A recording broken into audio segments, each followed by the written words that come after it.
So good afternoon. I understand that I am the closing address, so I'll make my comments brief, right? And so thank you for having me, Cape Fear River Watch. It is an honor. I serve as a Deputy Director of North Carolina Black Alliance, a board member of Democracy Green, and Deputy Director of Advanced Carolina. I was recently appointed to the Department of Environmental Quality's Environmental Justice and Equity Advisory Board. However, my comments today are not reflective of my position there. Look, I had to throw that out there, y'all. I had to throw that out there. And I just want to say in return, Dana is a shero of mine and has been for years. And so it's just an honor to be able to be perceived in such a way by someone I have watched from very far and now very close as a co-petitioner in that joint lawsuit to the EPA and the numerous amount of work and equity that you do in our community. And so again, thank you for this esteemed honor to deliver the State of the River closing address. It is a cherished gift to be in person for this event. I am very tired of Zoom. Extremely tired of Zoom, so it is an honor to be here. We have heard critical updates and key issues that face our state throughout today. The state of the river is that we have much more work to do, and we have to do it in unity.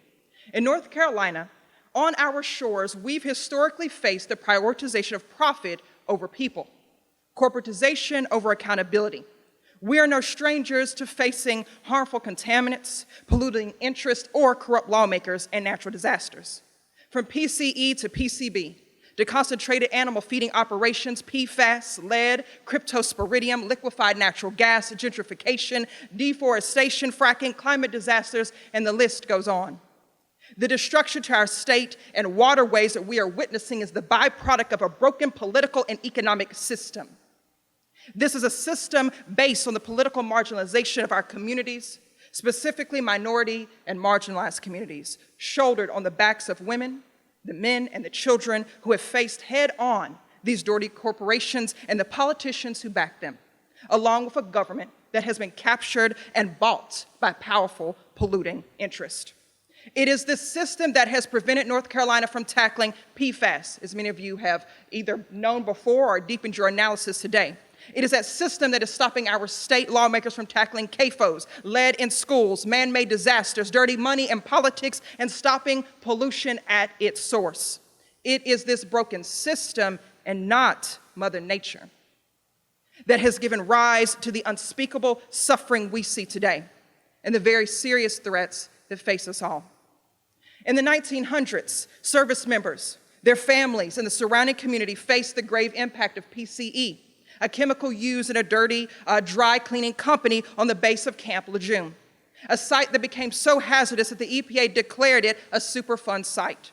And decades later, it still hasn't been cleaned up, hasn't been remediated. Sounds similar to PFAS, huh?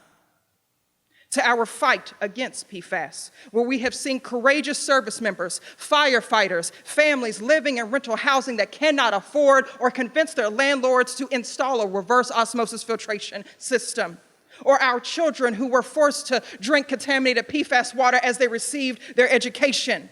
We see the same historic impact in today's 2022 modern times, the loss of lives, the health disparities exacerbated by COVID-19, and the future well-being of our people and our state.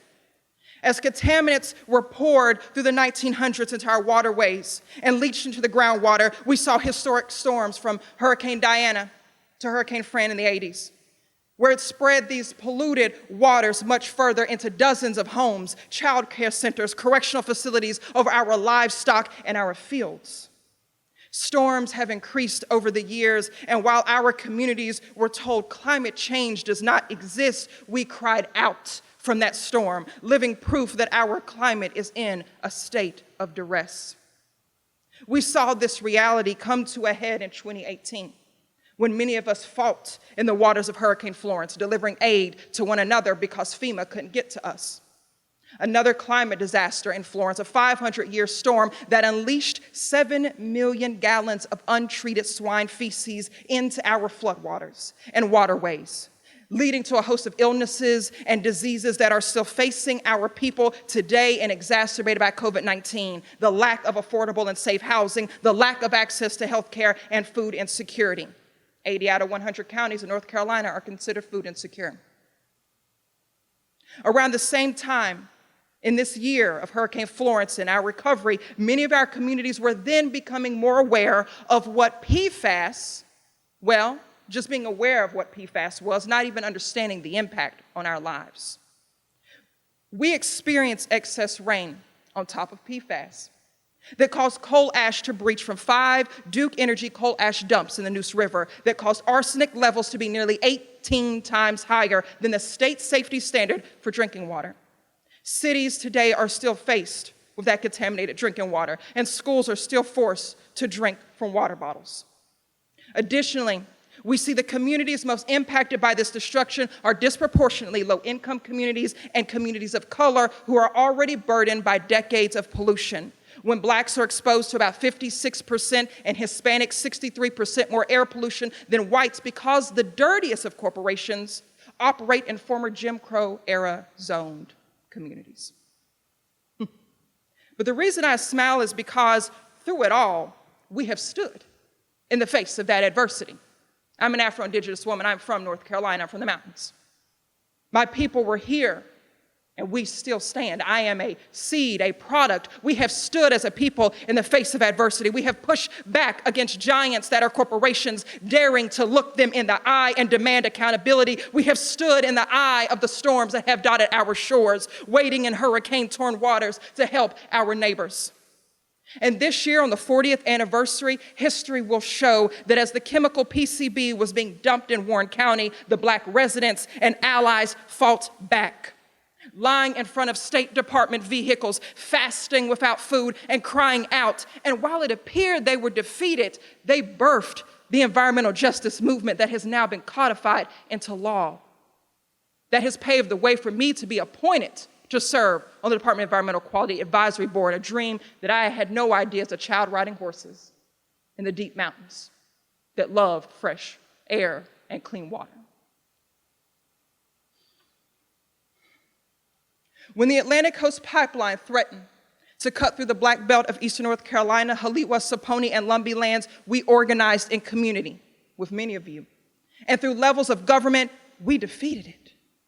When PFAS came to light in our state, our communities didn't lie down and take it. We organized community workshops, called on our state government and local governing bodies for answers while recovering from hurricanes. Mothers became experts, fathers became scientists. Cape Fear River Watch fought to secure a consent order. Numerous community members stepped forward to be tested for PFAS, lending themselves, their bodies to be tested. And universities devoted that research to study the impacts on us.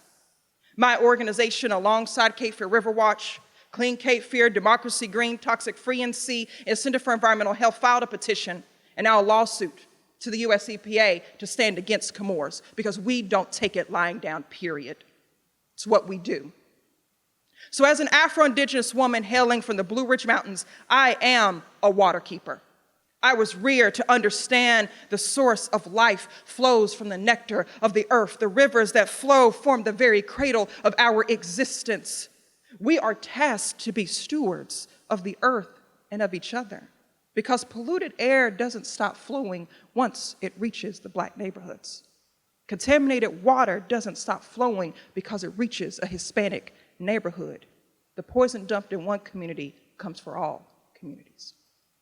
You see, the struggle may have been forced upon our lands, our waters, and our bodies without our consent, but the pathway to victory, resilience, and survival runs through our blood. Same as the river runs through our communities to provide sustenance for the fight that lies ahead. And everyone here,